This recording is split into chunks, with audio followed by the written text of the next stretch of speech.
This astronaut has landed on a barren planet, but as he starts exploring it, he realizes that it was once inhabited by human life, until one day, something unexpected happened. A mission named Project Connection was started 60 years ago, with the objective of connecting to the nearest planet suspected to have intelligent life. Two machines were built in orbit around the planet, named Machine 1 and Machine 2. Machine 2 was sent to the other planet at a distance of 20 light-years, and when it finally arrived at its destination, a spatial connection was established between the two machines, allowing for objects to pass through. Now, after a probe has been sent to the other planet to test the machines, it's time for a manned mission to be sent for reconnaissance. Astronaut Captain James straps into his spacecraft and prepares to be transported through Machine 1. He makes a few final adjustments to his trajectory and gets ready for the journey as Machine 1 activates.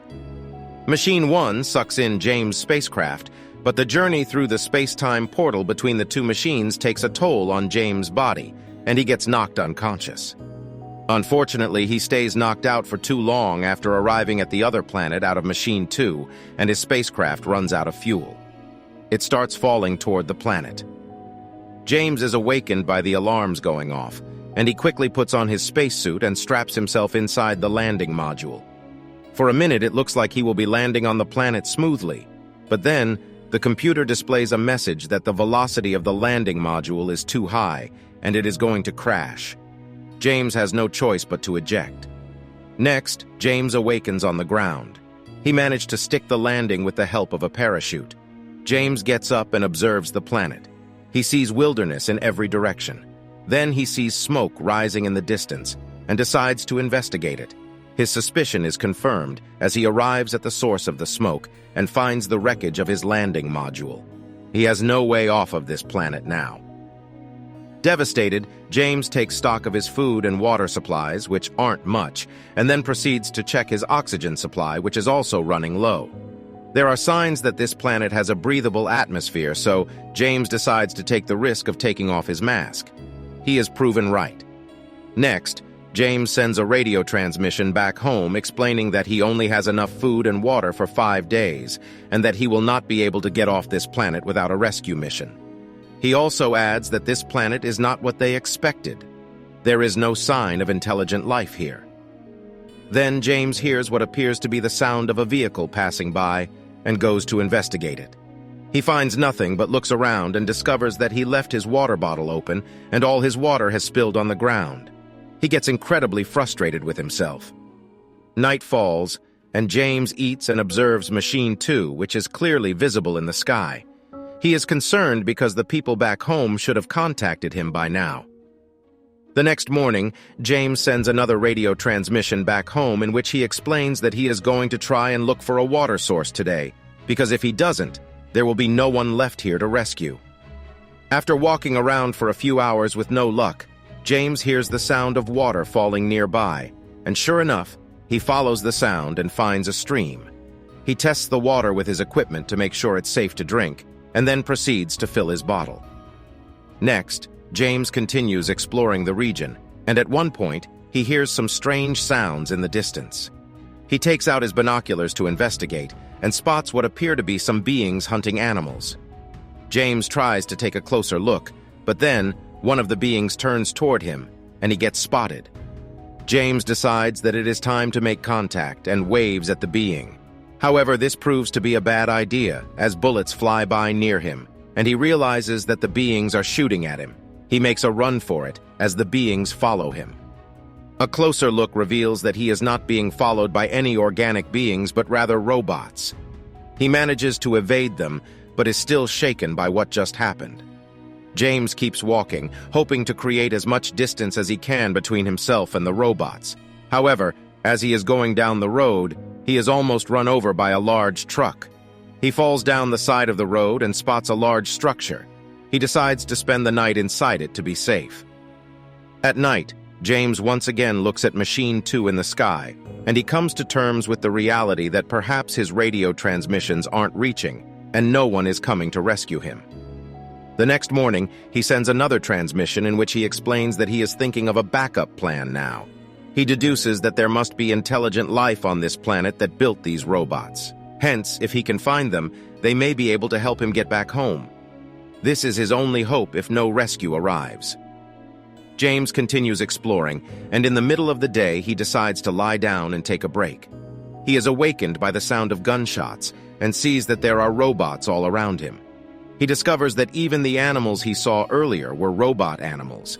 He heads into the woods to avoid them. James roams the woods for quite a while, hoping to put some distance between himself and the robots again, but just when he thinks he is safe and sits down to relax, the robots spot him. He makes a run for it while the robot fires shots in his direction. James manages to dodge several of the bullets by hiding behind trees, but one finally hits his hand, injuring him. Enraged and fighting for his very life, James grabs a stick and knocks out a part of the robot. This turns out to be a crucial part, as the robot does not function properly after this, and James runs away. James wraps up the wound on his hand, and utterly exhausted, he falls asleep. Next, James awakens and finds the robot dog watching him. He gets alarmed and grabs the stick again to fight the robot dog. However, when the dog makes no aggressive movements, James realizes that it is not hostile. He deduces that the robot dog is simply following the part of the other robot that he knocked off and brought with him. He keeps the part in his hand and starts walking. The dog follows him. He grabs his bag, which he lost during the shootout yesterday, and continues his search for the intelligent life that created these robots.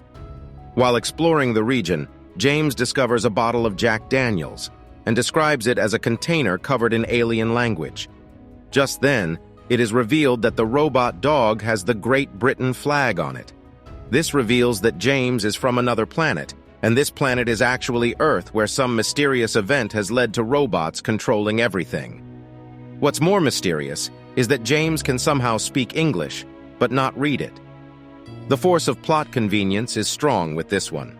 Next, James discovers an old abandoned house and steps inside to find a bunch of old things, including a mask, a gun, and a projector.